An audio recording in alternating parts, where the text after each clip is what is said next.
আজ আষাঢ় মাসের শুক্লপক্ষের একাদশী। এই একাদশীকে বলা হয়ে থাকে দেবশয়নী একাদশী। ভগবান বিষ্ণু যোগনিদ্রায় যাবেন। তিনি ক্ষীরোদ সাগরে শেষ নাগের উপরে যোগনিদ্রায় থাকবেন আগামী 4 মাস। উত্থানী একাদশীতে তার যোগনিদ্রা ভঙ্গ হবে। এই যে 4 মাস কোনো শুভ কাজ অর্থাৎ বিবাহ, উপনয়ন, গৃহপ্রবেশ এগুলো হবে না।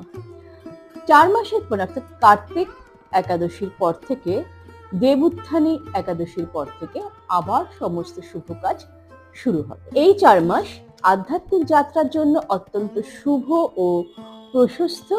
আর এই 4 মাস সমস্ত বিশ্ব চরাচরকে নিয়ন্ত্রণ করবে বা পরিচালনা করবেন স্বয়ং মহাদেব।